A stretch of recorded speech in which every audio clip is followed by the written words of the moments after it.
There's the before and there's the after. Life is divided that way. There was before I saw The Matrix, my first DVD experience after a life of VHS and my first foray into philosophy, and there was after.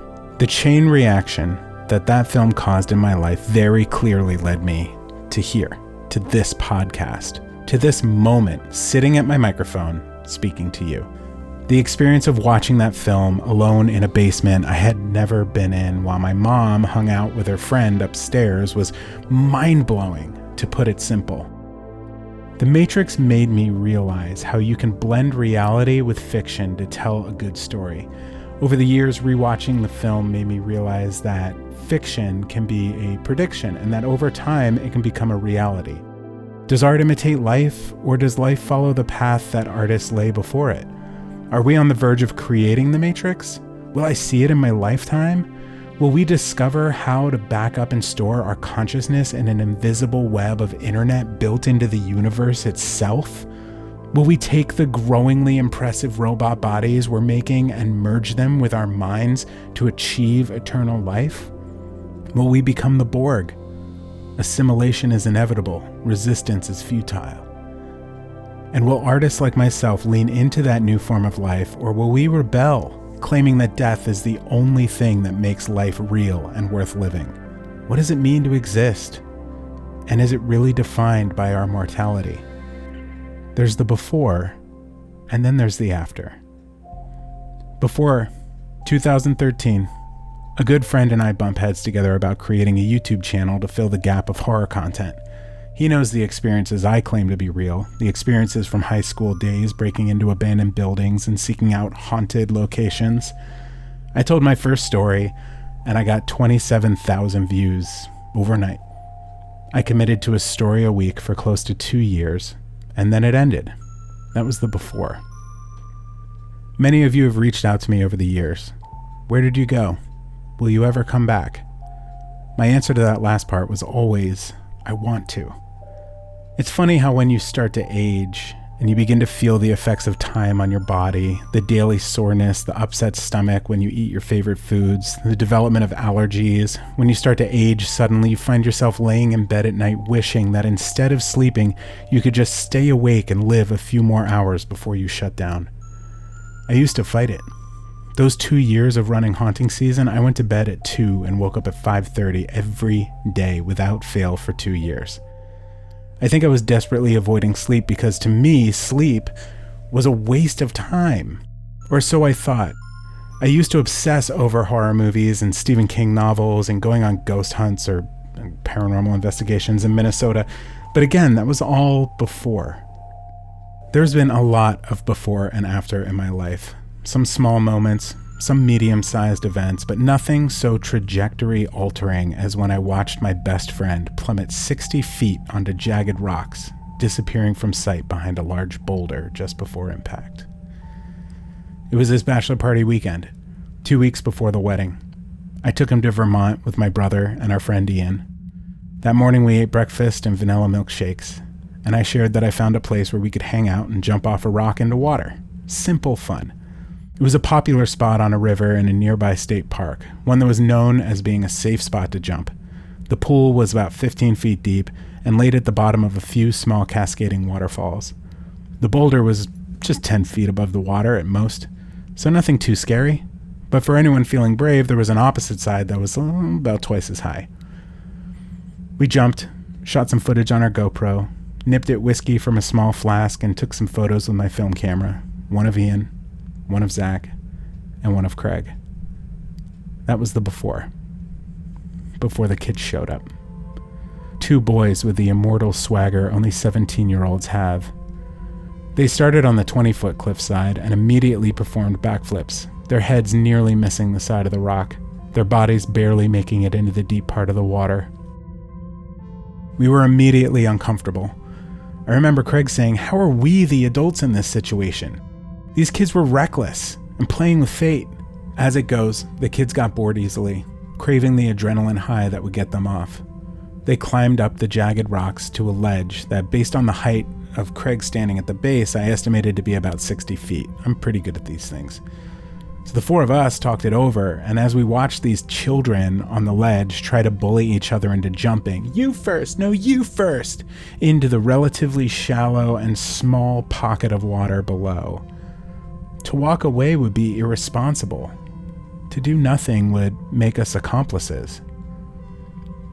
Craig climbed the side of the cliff to talk to them. He told them that hesitating right before the jump could mean the difference between life and death. He told them it wasn't worth the risk. But Craig wasn't standing on the ledge, see, because there was only room for two people. Craig was standing on the dirt next to the ledge, and as fate would have it, it had rained the night before, and though Craig is a small person, he was still too much weight for the ground beneath him, and he began to slide. The ground gave out. In nothing but a bathing suit, Craig began to slide. "I'm falling!" he called out, almost calmly. I was just getting out of the water. My head turned to see it all happen. The only witness other than the two teens. Bareback, he slid about 30 feet, grasping at tree links too small to save him, building momentum. And then came the rock, sitting like a nose of sharp, rigid granite.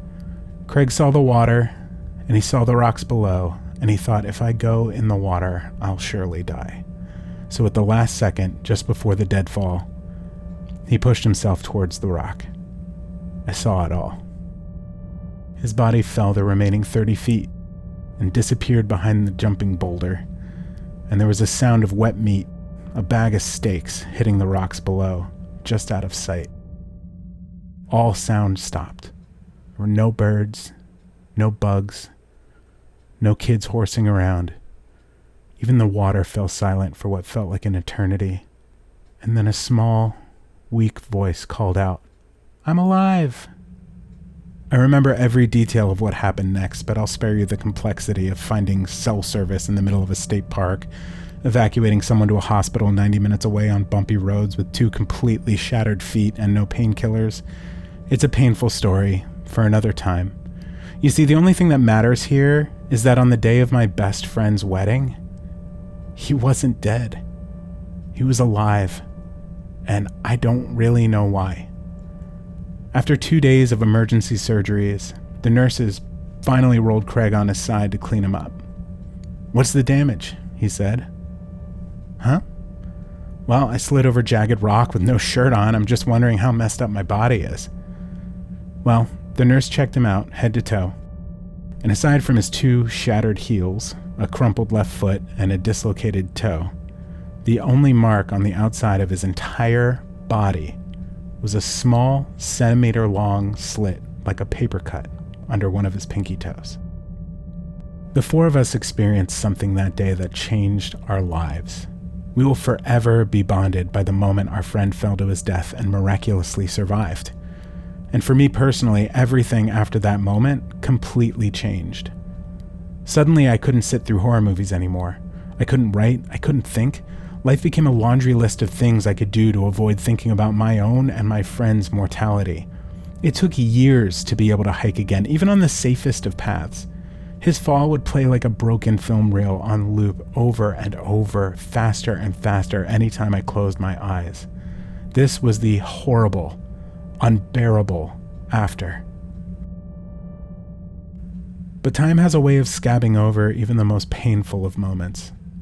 I'm left with a huge, beautiful, and appalling scar on my soul from that day. But it has healed. I slowly started going back to the movies. I found my love for scary stories again. It's war movies I can't handle now. The death is just too real. And politics. But I face it now, brave and grateful for this life.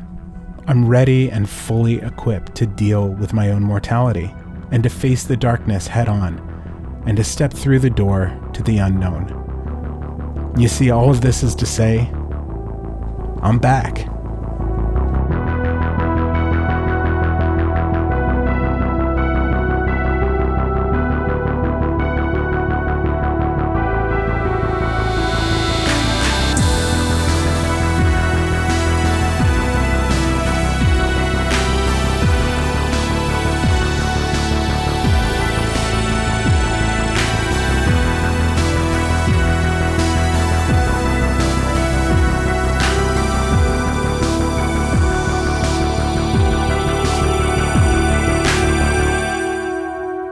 Good evening, world, and welcome to the Haunting Season podcast. This is episode 1.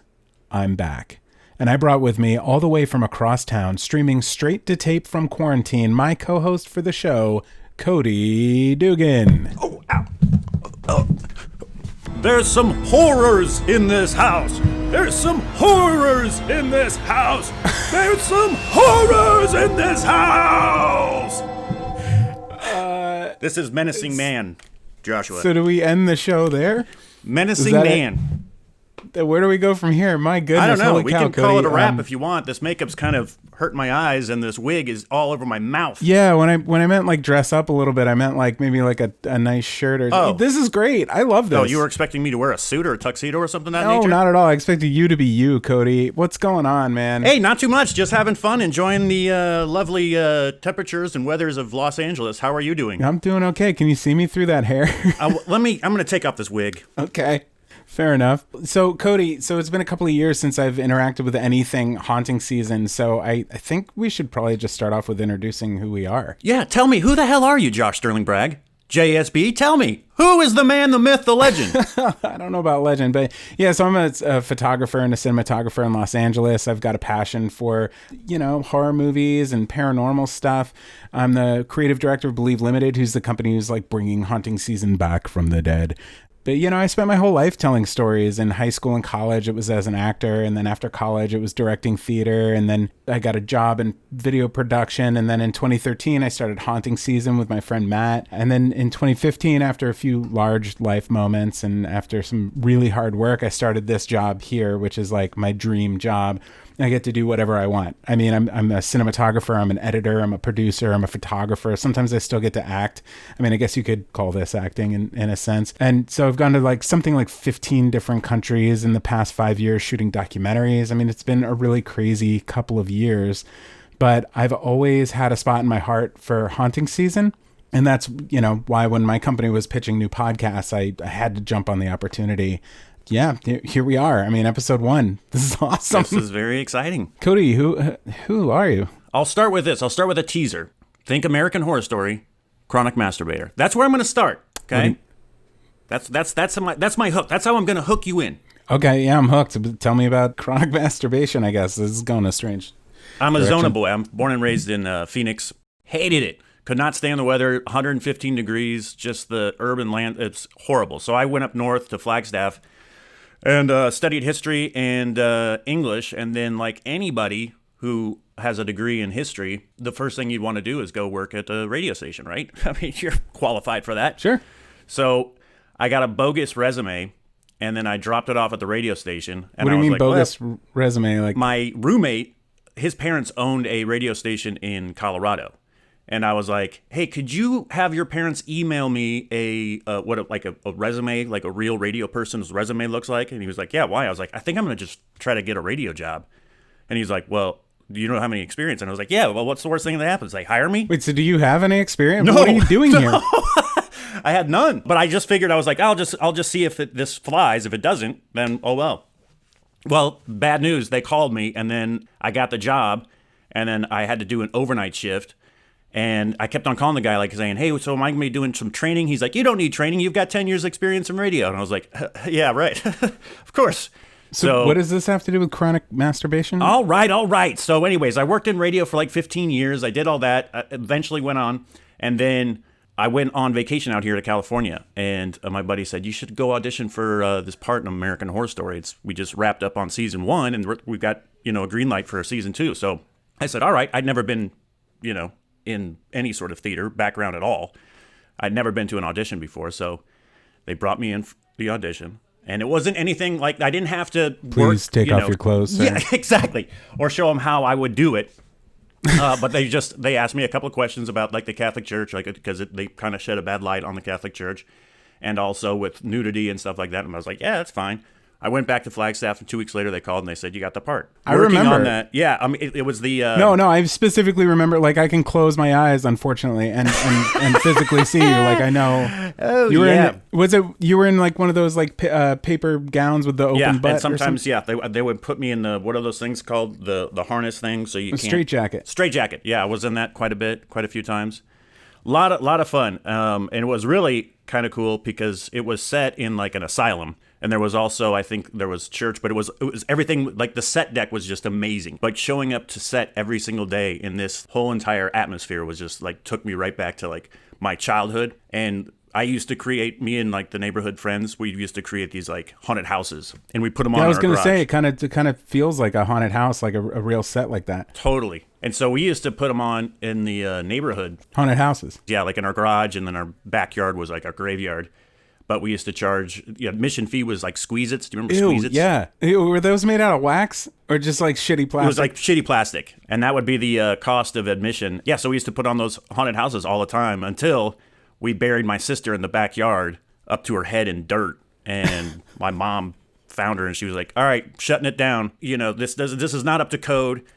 We're shutting down the haunted house. Boom. That was it. Sure. Our neighborhood was like a loop, and at the top of the block was Sean's house, and every year he was like obsessed with Freddy Krueger and stuff, and every year he would do a haunted house, and like, it had the guy with the chainsaw, and it had, someone hanging from the treehouse. And I always found that interesting, but it was like really scary because my level of like being scared is like so low. E.T. growing up was like the scariest movie for me. E.T.? Yeah, like and he's like running through the cornfield, or the baseball comes back out the way. It's one of my all-time favorite movies, but that noise haunts me. I remember one time, so my dad had the stereo hookup, the big like movie watching stereo hookup downstairs in the basement, and I knew that scene was coming, and it's like only like 8 minutes into the movie, but I tried to like finish all the popcorn and be like, oh, I gotta go make more popcorn right now at this strategic moment. And so I went upstairs to escape the noise, but he also had like stereo speakers upstairs so you could like listen to music up in the kitchen, and they were on, so I was just alone in the kitchen with like that sound. Oh my gosh, I love the sounds. As a kid I used to just listen to, do you remember like Disney, well, this is probably dating me, but I used to have a record player as a kid, and I used to buy records, and they would always be like haunted house sound effects. Or this one that was like this hammy English actor who would tell these stories about like Jack the Ripper, and it would have Phantom of the Opera, and it would have all this background noise and this like crazy sounds and like the haunted house sounds, which I would just like fall asleep. This would put me to sleep. These would be my like lullabies as I would go to sleep. So I love this. I still do today. I go to bed today with my fiance, and I put it on. That's, first of all, nuts. But what makes you so interested in this? Like, what do you enjoy being scared? Do you like fear? Yeah. I mean, I'm a junkie for it. I love being scared. October 27th is my birthday. It's kind of like a celebration. It's the most wonderful time of the year. Do you think you like it because you're not afraid you're going to die listening to a record or being in a haunted house that was built for Halloween? Yeah, absolutely. I'm not afraid I'm going to get like stabbed by somebody in a haunted house that I go pay admission for. What if it was like a real haunting? Have you ever experienced anything like that? No. I've never. I want to. I think the closest I've ever come to anything like that was Gettysburg. It was more of a feeling. I didn't hear any like knocking around or any like sounds or shots fired or anything off in the background, but just like a real heavy feeling. Oh yeah. It was really hard to like smile, or you just felt like really heavy. A lot of death there. I mean, yeah. And then getting the 5 Points in New York. My fiance Jessica was going through Little Italy, and I was going through Chinatown,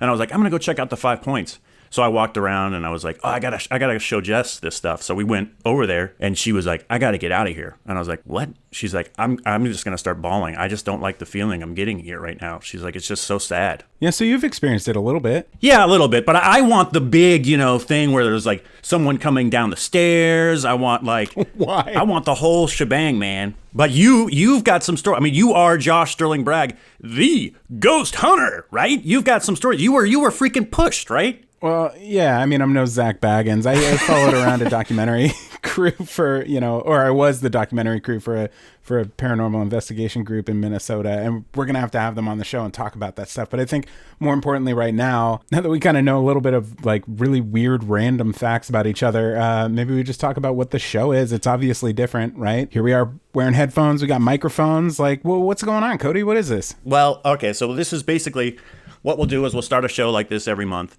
And then we'll have a designated fear of the month. So this month, we're going to go with death. Yeah, we'll just follow the theme. We'll see what pops up. Exactly. And then we'll interview somebody, maybe an author of scary stories, or maybe someone who has like a near-death experience. we'll go from there. Yeah, so that'll be like our podcast of the month, right? And so then week 2 and week 3, because I want these to come out every week, because that's what we used to do. Week 2 and week 3 will be in the original style of the show. It'll be a 2-part story.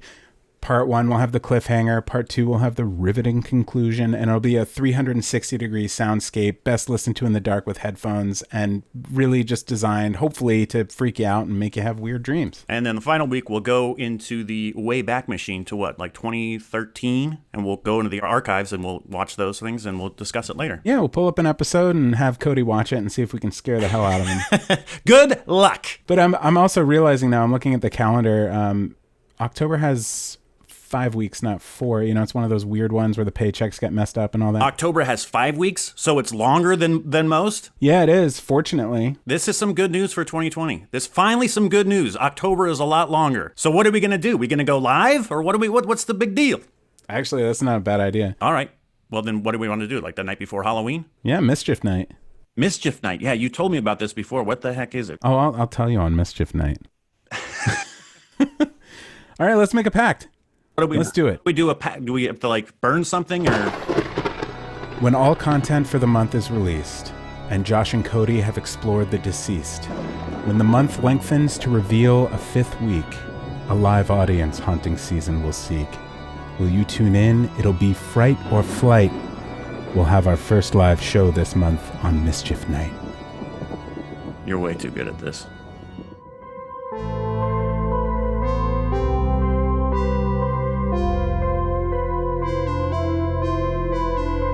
So, this is where we would put an ad. We want to have ads because they'll help pay to keep the show going. You know about ads. But since this is episode 1, we don't have anyone to advertise just yet. But I do have a feature film, my first as a director of photography, actually, and it's only just come out. It's a documentary called Bomba Dear Blood, and it follows the first person with a bleeding disorder to climb Mount Everest and the 7 summits. That's the tallest mountain on each continent. We released it in August, and the reason I think you might enjoy it is because it fits in with the fear of the month this month, facing the fear of death and our own mortality. You see, it's more than just a climbing movie. We really did our best to show what life is like in the US with a bleeding disorder and how vastly different life is for a person living with a bleeding disorder in a developing country. As the DP, I got to see life in Nepal firsthand. I got to see the destruction that the 2015 earthquake caused. Houses cracked in half, generations of families living in small shacks as they struggle every day to rebuild their lives. We sent Chris up Mount Everest to show how access to healthcare can completely change people's lives. And it was a major risk. People still die on that mountain. In fact, professional climber Uli Steck fell to his death in front of Chris's Sherpas that year, which caused us all to wonder, what will happen to Chris? Mortality and fear of dying are huge themes in this movie, and we dive into some pretty fascinating stuff about the history of bleeding disorders, the AIDS epidemic of the 1980s, and what life is like now in different parts of the world, which you may be surprised to find out can be really grim. Anyway, so that's the ad today. If you get a chance, go watch Bomba Dear Blood on iTunes and let me know what you think. Oh, and it's also on Amazon, and Google Play, and Fandango Now, Xfinity, Spectrum, Vubiquity? Is that one? And YouTube. All right.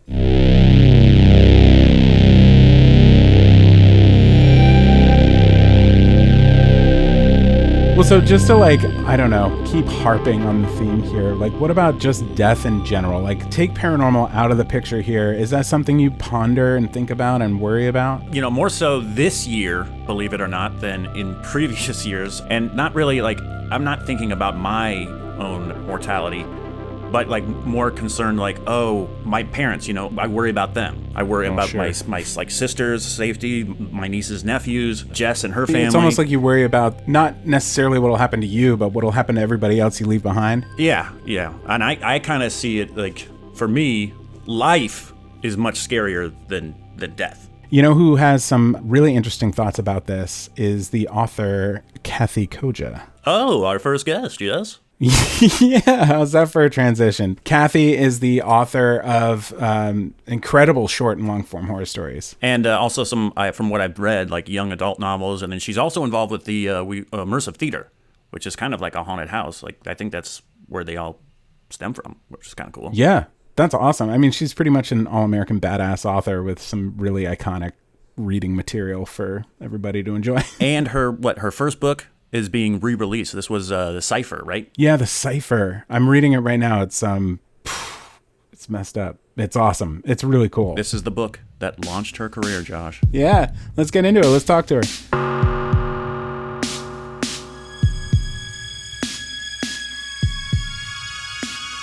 I have no accent. We are the accentless people.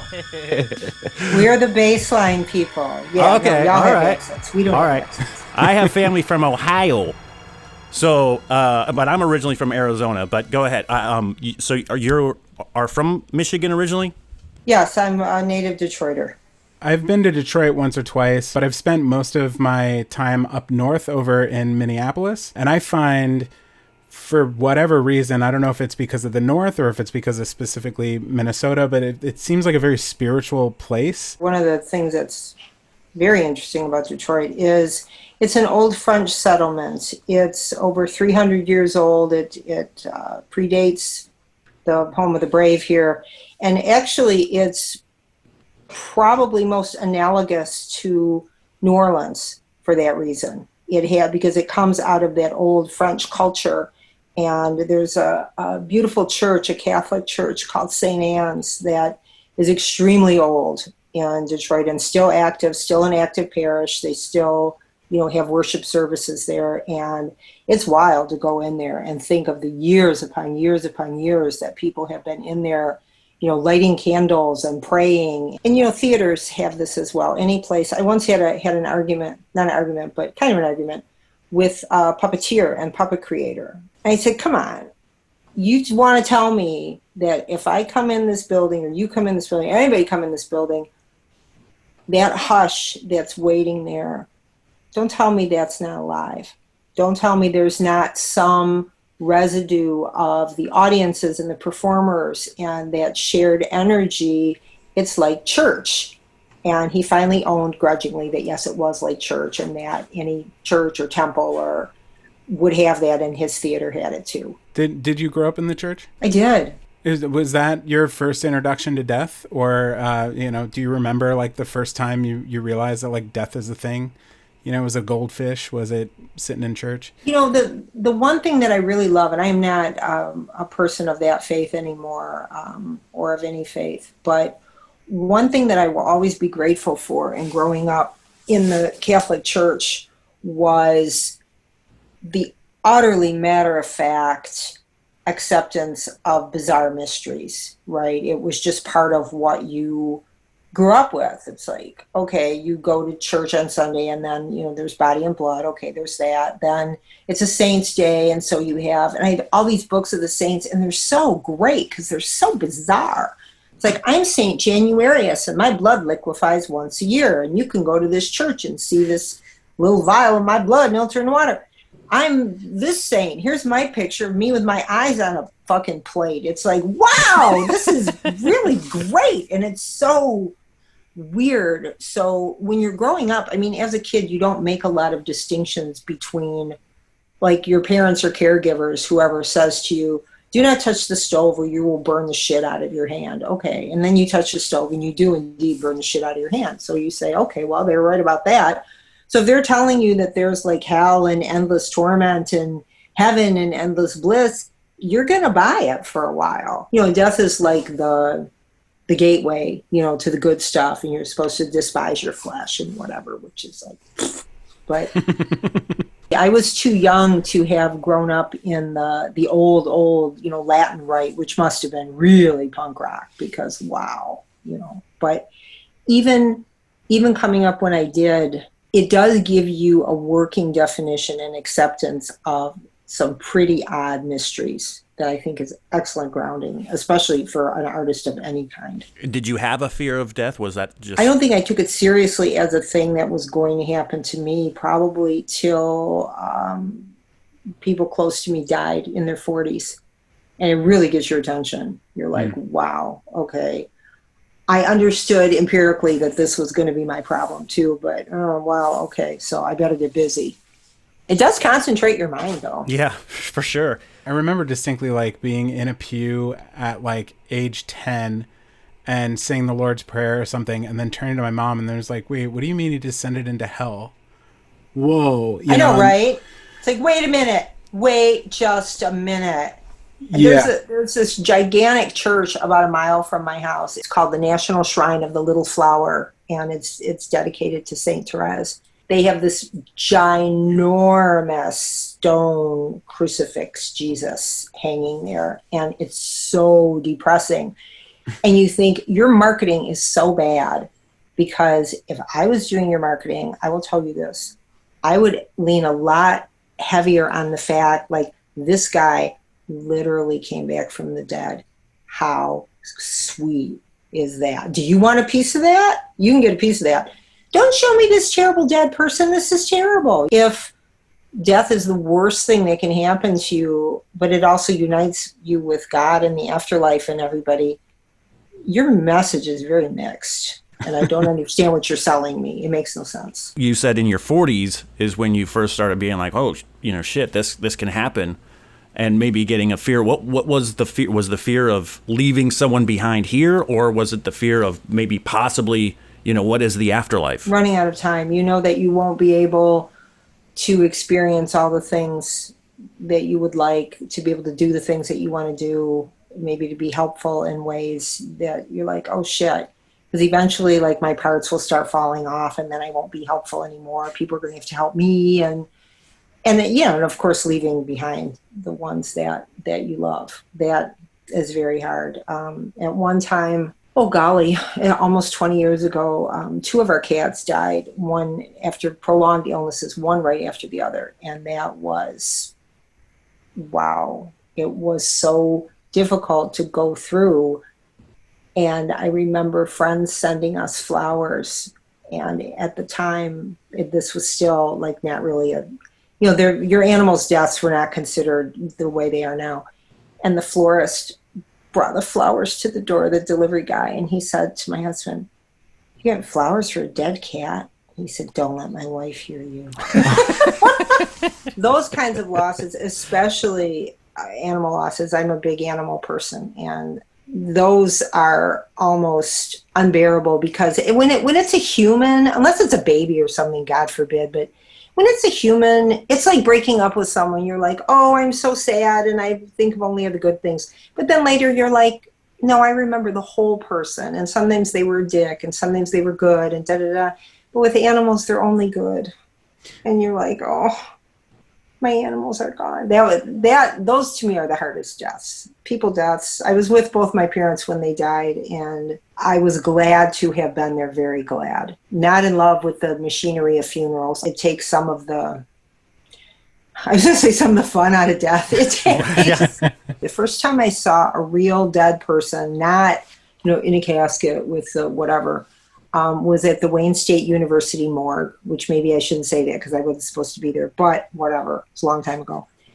And I was helping a friend out in one of the faculty offices, and people said, oh, because I was the new person, they're like, want to see the morgue? I'm like, yeah, let's go see the morgue. And it was so comforting because they looked normal. It looked like a normal thing to happen. It's like, oh, you can tell that they're dead because their skin tones are very different. But it didn't look like that awful performative wax doll. No matter what you do to a dead person, let's face it, they're dead. They're not going to look good. Do I look all right? How's my blush? Why would you need that burden too, right? You've had a bunch of interesting experiences in different locations, and especially being around dead people is a pretty unique one. Have you ever experienced anything that you would define as paranormal? Yes and yes. I have been in places where I felt not personally negatively impacted, but it's like, this is not a good place. Those things will come upon you, and you feel it so strongly, and you may be with other people who don't feel it at all, or maybe everybody feels it. I don't know where you put the parameters of the paranormal, or where any of us, where you draw them, when you become aware of a concomitant reality, maybe is a way to say it. In fact, the book that I'm working on right now, the project called Dark Factory, one of those days where you just feel like nobody gives a shit about what I'm doing and everything is shit. Mm-hmm. And so I went to take a walk in my neighborhood here, and I'm walking down the street, and I'm like, fucking care to work myself to death. Nobody even cares. Nobody even says thank you. Nobody even says thank you. And there was a little piece of paper lying on the sidewalk. And for whatever reason, I picked up the little piece of paper and opened it up, and it said, "Thank you very much." And I dropped the paper. I was so stunned. I'll never forget how that felt. It was as if, it wasn't as if, it's like a direct response to whatever your problem may be. You feel underappreciated. You want someone to say thank you. Okay, thank you very much. And I just left the paper there and went home and went back to work. It's like, okay, somebody heard me. Something heard me. I have no explanation for that except that concomitant reality. And then I started thinking about, well, what might that be then? In the layer cake of reality, where are we? Are we the creamy middle? Are we the crunchy, outer coating? Where are we? And that's how that's where Dark Factory takes its worldview from. Obviously, that's some direct inspiration that led to a direct story, but what got you into the general idea of telling stories that were scary? It's about where your receptors are as an artist or as a consumer of art. The same way, somebody can show you a musician or, an artist they really love and go, oh, you really like this guy, and you don't love them. And you try to love them, but you can't because you don't have the receptors for it. It isn't that it's bad or there's anything wrong with it. I don't like Jane Austen. I can't read Jane Austen because I know there's no possibility of disaster. And I really need a possibility of disaster. That's why I love Charlotte Bronte and Emily Bronte as my god. And because there's always this horrible possibility that things will deteriorate, past all limits. And I have receptors for that. So that's why I think it was so natural to, write a book like The Cipher. And I'm thinking a lot about The Cipher. Obviously it's getting re-released, in a week. So that my life right now is 24/7 Cipher. And if you have the receptors for it, it's going to make sense to you. And if you don't, I sometimes see these reviews where people will go, I hated this book, and which is totally legit. I mean, you cannot be a creator of anything and go, oh, people didn't like my shit. Well, too bad. Then don't make it. I mean, that's fair game. But when people will say, I hated this book, and yet I read it all. And I say, why does anybody force themselves through a piece of work that they don't like? That I don't understand. So in essence, is a full shit review a really good review because the person sat through and went through all this crap and was like, oh my God, I spent 3 months reading this book that I hate. Either way, right, that's absolutely valid. If you engaged with it fully, then I'm happy. I did my job. You don't have to like it, but you did engage with it and it engaged with you. Going back to Cipher, you said it's being redistributed? It's being reprinted in English, the first time in English for many thousands of years. No, it came out in 1991 and it's being reissued. It's had other iterations. It's been translated, many languages and has an audio version and an ebook version. But this is the first print English version in a long time, and Meerkat Press has brought it out again. I started reading it and I'm certainly hooked. And I'm going to be completing it. So I'm like maybe a quarter of the way in, and I've gotten to know Nicholas and Nakota, right, are the main characters, and they've got this hole that they've found in the broom closet of this decrepit kind of like, I don't know, crash pad that they're both kind of half living out of, and that hole changes things. And this is very early in the book, so I'm not spoiling anything for anyone listening, but they put a jar of bugs on the edge of it, and they all sort of like morph in some way, and then they put a rat down, and it sort of explodes, and Nakota's obsessed with these changes, and Nicholas is sort of on the edge of it a little intrigued and like kind of like creeping over the shoulder Brady Bunch style, but like cautious. And that's kind of the setup for everything, right? And then it's the idea of like where could it go from here? And there certainly is that risk of like everything could fall apart. Like the whole universe could fall apart for all we know at the beginning of this book. And that it's anomalous. There were people the first time around who were like, I would like to know more about how did it happen or where did it come from? And this book is not really about that. It is not about explaining things. There are so many, quote unquote, normal mysteries in the visible universe. To focus on trying to explain away the thing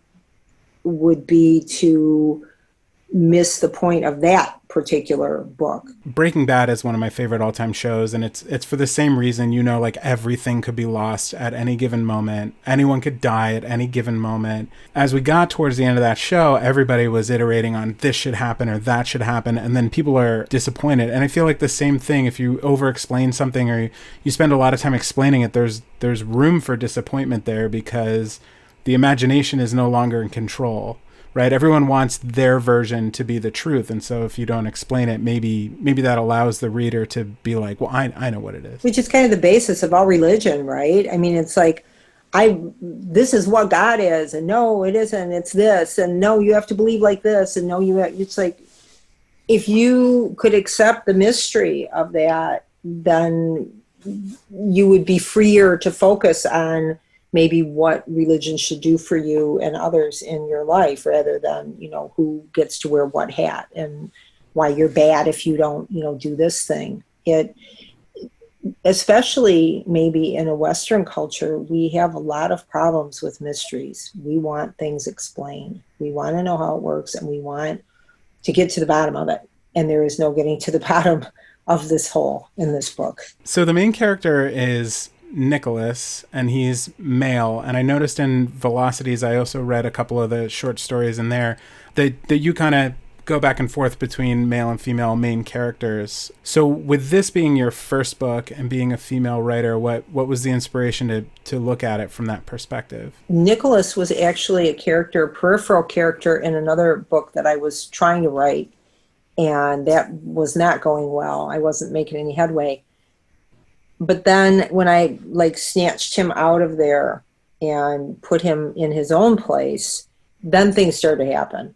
And I said, oh, okay, all right, I'm just going to follow this guy and see what he does. Then there was Dakota pretty quickly, who has many names in the book. She's also Jane. She's also Shrike. She has lots of names. And then there was this fun hole in the floor.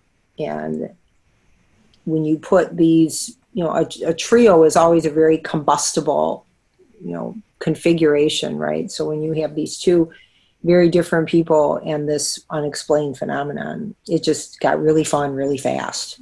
I don't necessarily think in gendered terms ever when I'm writing. Your job as a writer, as any kind of artist, is to create something that is real enough that it can be experienced as real by whoever is, partaking of your stuff. I have to be able to understand all the characters in what I'm writing, no matter who they are or, where they are on the human spectrum. But I don't necessarily ever think in terms of gender. I just find it interesting because I was told by someone at some point in some stupid college class, only write the things that pertain to your exact world and life that you live in. Obviously, I write paranormal stories and try and go outside the box and challenge people's beliefs and all of that. But it took some work to get there. I too think that's a really pernicious and stupid piece of advice, because let's put it this way. If I could only write about people who are like me, I think I would be crazy by now from boredom. What would be the point, right? The point is to see where your own experience, or one of the points, where's the Venn diagram between me and what I know, and then this whole other experience. Where's that point where we meet, and then I can insert myself into this other experience and see what it might be like, and then bring that news back. Very few giants have written books about giants. That is a true thing. So otherwise we would never have any books about giants at all. And that would be bad. That's very true. I write poetry not to be published, but just as a creative outlet. We're out here in Los Angeles, so there's tons of script writers and all sorts of people. What, if any, advice would you give someone who's like who has an idea but is afraid to get started? And because really all you need is a pad and a pen. I know that fear. I have that fear all the time. I mean, I have it whenever I'm starting anything new and go, am I going to be able to get into this? Am I going to be able to burrow into this and figure it out? And just because I have this idea doesn't mean I can do anything with it. And it's a lot more, it's easier to exist in that kind of liminal space between having the idea and trying to make it real, because you're still engaged with it and it's still nourishing you and it's still like exciting to think about. I could do this or I could do that. But to actually engage, I mean, it's like with another person, you can look at a person and go, oh, you know, he's fine, I'd like to meet him, whatever. But then if I walk over there and say something, oh, what if he says, hey, you know, back off, whatever. And then if you do walk over there and talk to them, and then you might find out they're like a dick, or, you know, you're like, oh, no, I don't know what to do. And I think we're afraid of that. Like, what if my great idea is not that great? Or worse yet, what if it's a great idea, but I'm not that great, and then I'll really be crushed because I tried to do this great thing and I failed. So then the next time I try to do something, what if I fail at that too? You know, and we're so good at creating these awful scenarios where we fail and crash and burn and die. And, you know, our creativity is turned to red slush and everything's bad. The worst that could happen is that you tried and failed. That is the worst. But if you don't do that, then the actual worst thing happens is that then maybe you don't do that. And then maybe you don't do anything because you're paralyzed. And that's not acceptable. It's like being outside the house made of candy and going, oh, I don't know what to do. What if I pull the doorway and it's taffy? And, you know, just start eating your way in. Just eat. And then if it doesn't work, try another way. I mean, come on. What else you got to do anyway? Come on, go eat the candy house. There, that's the advice. Go eat the candy house. Okay, so then when you go do that and then you enjoy it, but then you've eaten the whole house and you go, now what the hell do I do? Have you, like, running into the writer's block, do you have, you know, any sort of, like, advice or something that somebody's, like, stuck and they're like, geez, I don't know, how the hell am I going to finish this? I don't know where to go. Sometimes the only cure for that is experience, is to just keep doing it. And then you at least have that backlog of saying, okay, well, I ate my way out of that candy house, so I should probably be able to get out of this one too. But where do you find the next candy house? I don't know. They have to come to you. If you keep your lenses clear and your receptors open, these are my receptor ears, things do come. I mean, they're all out there, and they keep, the same way that you'll see, it's so odd looking back when you see like 3 films about the same thing come out. Like, we're through 3 Houdini movies or something, like one, boom, boom, boom, right? Of course. Yeah, it happens. It's like someone just, like, passes a script around and it goes to all the offices and they're like, oh, we got to be the first one on this thing. And then somebody copies it and then, you know. And why then, right? Why was that particular, right? We don't know why. We don't know why any of these things. That's why people saying, oh, I can't wait to read all the, Rona books when all this is over. I can. I never want to read them. Oh, my God. No.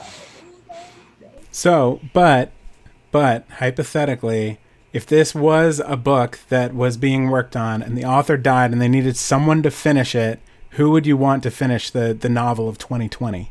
If you say yourself, you have to come back on the pod and tell us how this thing ends. How about someone who's not yet born? Oh. They won't have any reference to any of this. And they would come at it with a completely different angle. That's who I vote for, the unborn writer, the great unborn writer who is yet to come. I'm thinking Pixar. I just want some sort of happy ending. Just some sort of that we all learn our lesson and we go forward and we all live happily ever after. No, you have to watch Coco for that. Coco is the best death movie ever. Oh, yeah. God, I love that movie. I had a meltdown in a dollar theater when I watched it in North Hollywood. The Night of the Living Dead, the original Night of the Living Dead, was probably my formative child experience at the cinema. I saw it when it came out. I was 8 years old. That was a genuinely shocking film, not because, zombies or flesh eating, but because it was so relentless. You never had a feeling that those people, there were going to be no Pixar. right? No Pixar coming to save those people. And when you get to the very end and you're so happy and it's like, oh, this guy has brought these people and he's done all this shit and he's done everything right and it's great. And he literally gets shot by a cop. And I remember watching that and going, okay, I know everything I need to know about authority now. Don't trust them. They'll shoot you in the head. And the racial subtext went right over my head as a kid. Although Romero had said later that the actor was African-American, but he did not choose him because he was African-American. He chose him because he was the actor that he wanted for the role. But that extra layer is there. And wow, when you see that guy get shot, you're like, fuck everything. Okay. Wow, I'm out, right? I'm out. That movie is about nothing but death. Right? And to end with that death ups the ante into the stratosphere, because it isn't only about defeating the monster. That's why I've never liked horror novels like that. Let's defeat the monster and the town will be saved. You know, no, it won't.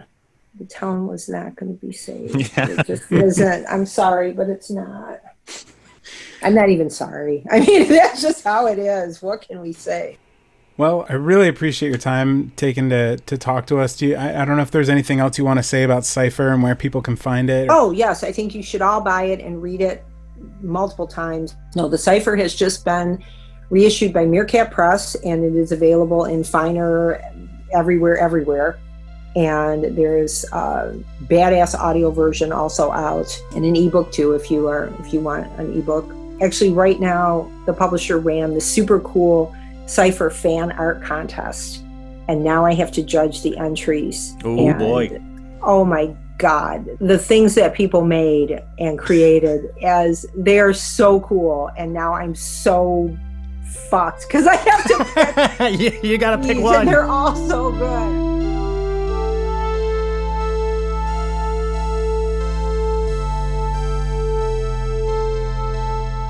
So, here's another ad.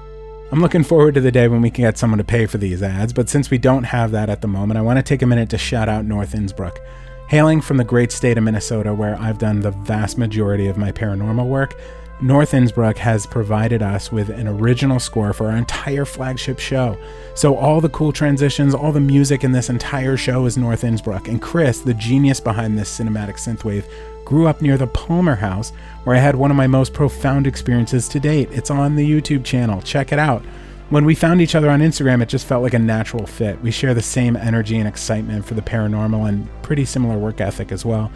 Anyway, if you love the music in this show as much as I do, North Innsbruck is available on Bandcamp, iTunes, and nearly all streaming platforms.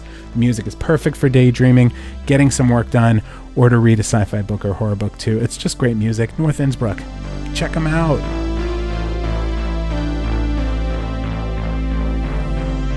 What an interview. That's our first and probably our last. What do you think? Yeah. No, I don't know. It's hard to believe anything could go as well as that. I could talk to her for, forever. Oh, yeah. Sit in a bar and have some drinks and just talk about everything and anything. So a topic that I found particularly interesting was, so you mentioned earlier in the show about the Catholic Church, I mean, when you were talking about chronic masturbating, and then, Kathy was talking about like the old churches and putting on shows in there and the energy that you find in old buildings like that. And so I grew up in the church as well. I just have spent a lot of time in graveyards and a lot of time in old buildings, and I have spent a lot of time looking at religion, and I really love identifying as a Christian because it's unexpected. A lot of what we know about Christians nowadays are really tied to rigid belief systems. And the reality of it is, like, I just like to love people as much as I love myself, or actually a whole lot more than I love myself. And, I've been to 15 or so different countries over the past couple of years, and I've gotten to know a little bit about these places, but I feel like I don't really understand much about any of the cultures around the world. And so, like, I know as a Christian, what I'm supposed to believe is that God's son came and died, right? And that means that, like, I'm saved. And so when I die, my spirit goes to heaven. And then eventually, I guess, he comes back, and then our bodies and and spirits are reunited for like eternal life. I know I'm kind of rambling here, but then like I know like Christianity and Judaism, right? I find that fascinating that they kind of share the same Old Testament, right? But I don't know anything about what they believe about the afterlife. So let's do some research. Let's pull up some stuff here and just kind of jump around the United States and see what we can find. My Jess. Your fiance. Yeah, my fiance. Her father is Jewish. Here, we got Judaism right here. Jewish beliefs in death and the afterlife are as diverse as Judaism itself. From the traditional view, expecting the unity of flesh and spirit in a resurrected body, to the idea of that we live on in our children and grandchildren. Oh, I love that. And another belief is the afterlife is here on earth. Heaven is a transitory place where souls reside after death. They reside there until they reunite with their physical bodies at the time when the Messiah comes, which is interesting. Oh, well, yeah, no, that's because their book ends, and then the Christian, the New Testament, that's where this happens according to Christians. I mean, it all makes sense. And then in another one, heaven is not a gated community, folks. Any people and any faith have a place in it. Our actions, not beliefs, determine our fate. That's cute. I like that one. I love that. Yeah. No, that seems like really pure and rich. And that's what I love about different religions, is like finding that purity in the center of like, what centuries of rigidness has kind of, taken apart. So those are two like really prevalent religions in the US, but like what about before white people got here? Like what about indigenous Native American beliefs? Let's see about Navajo, because I'm from, like I said, Arizona, and there's Navajo country out there.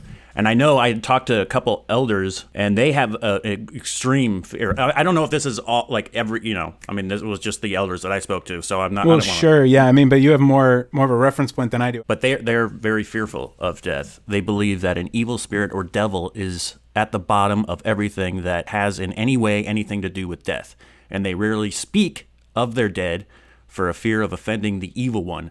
And I guess this is rooted from the Spanish coming over with plagues, that they didn't have the what do you call it? Vaccine? No, they didn't have they were immunity to it. So oh right, yeah. There we go. Yeah. So this is rooted from the Great Plague of 1570 to 1575. So they had to like burn the bodies, and they feared like if they talked about someone who passed away, that spirit could enter into their bodies. Is that when they started putting coins on the eyes? No, I think that's like a Greek thing. That's from the Greek tradition of placing coins on the eyes or in the mouths of the dead so that the person could pay Charon, who's a ferryman, to row them across the river Styx once they reached the afterlife. Somehow we made it to Greece. Yeah, I wonder if you kind of shorted them on change, if you end up out in Florida. So, bringing it back to the U.S., but not Florida. What if we go like south of the U.S., our neighbors? Oh, Mexico. We're linked. In Mexican culture, death is viewed as a natural part of the human cycle, Josh. It is. I mean, we're all going to die, Cody. Of course. Dia de los Muertos. It's Day of the Dead. Mexicans view it not as a day of sadness, but as a day of celebration, because their loved ones awaken and celebrate with them. It is celebrated on November 1st and 2nd, so I guess 2 days. And the like what we learned in the Coco is you never really die until your name is spoken for the last time. I love that. As a creative, I really connect to that, because it's like I can't contribute like inventions or the internet, or I'm not even a business person. I'm not good with numbers. So I kind of think all the time, like, how can I make sure that like the stuff I do leaves a positive, lasting impact on the world? I love that. So I'm going to work on getting my name spoken for all of eternity. Now, you were also in, I remember you telling me a story. You love this city, New Orleans. Oh, New Orleans. And they've got they have some of the most beautiful cemeteries. Yeah, I love that city. And I love how they treat the dead, right? There's this like tradition of flooding the streets, and there's the band and the processional, and they all march into the mausoleums and everything, So I looked that up, and it looks like it dates back to African rituals, which intended to celebrate the newfound freedom of a departed slave. It's evolved over time to celebrate at the highest honor any departed loved one. So they say when the soul is cut loose from the body, that the people cut loose and flood the streets and celebrate. And there's, you know, the music and the marching. And I just love it. But, you know, when I think of New Orleans, I also think about voodoo, which I know like nothing about. I know it's like in the art down there and everything, but like I don't know what the actual culture is or what it's linked to. Well, I like maybe Haitian voodoo. Here it is. Haitian voodoo consider there to be life after death. They believe each person has a soul that has both, I'm going to butcher these words, gros bon ange, which is a big good angel, and a petit bon ange, which is a little good angel. You did a pretty good job. Well, thank you very much. When someone dies, the soul core hovers near the corpse for 7 to 9 days. During this time, the little good angel is vulnerable and can be caught and turned into what is called a spiritual zombie. So there's possibly where that, you know, the zombie stuff comes from. Yeah, I knew that was linked to Haitian and something. You kind of look like a zombie. Oh, thank you very much. I worked really hard on this look. This is by a sorcerer. And if the soul is not captured, the priest or priestess performs a ritual called Nine Night. And this is to sever the soul from the body so the soul may live in the dark waters for a year and 1 day. Not 2 days. Year and 1 day. 2 days doesn't roll off the tongue like year and 1 day. What happens after a year and 1 day? If this is not done, the little good angel may wander the earth and bring misfortune to others. And then after a year and a day, the relatives of the deceased perform the rite of reclamation, to raise the dead soul's essence and store it in a clay jar. They have a belief that each person's life experiences can be passed through generations of family. It can possess a family member or priest or priestess to inform any last words of wisdom. I love this like collective idea that's kind of like a little bit different in all of these of like you live on in your children or you can live on in this clay jar, but you know, but the way that you live on, I love that aspect of all of this. Like with the Judaism, where that like you live on their children and they live on their grandchildren and kind of stuff. Yeah, you know? Yeah, and then I know in the Lion King, like you live on in the stars and can talk to your children. Absolutely, yep. That's true story. But so we keep jumping off of North America here, and I think that's because like we're made up of so many different cultures and because there are so many different things that we could Google right now. I mean, we could go on forever. I want to keep investigating. I think the best way to do this is just like anybody we have on the show, we just like figure out what their beliefs are and where it came from. Like next month, we're going to talk to Karen Warren, who's from Australia. Nice. I'd like to learn whatever customs they have. Yeah, I'm excited about that. As our show keeps going, let's hop around the globe and see what we can find out about Japan and Russia and modern day Egypt. And then maybe even Alberta, Canada. Oh, it's beautiful there. Is it really? Yeah, I went there one time.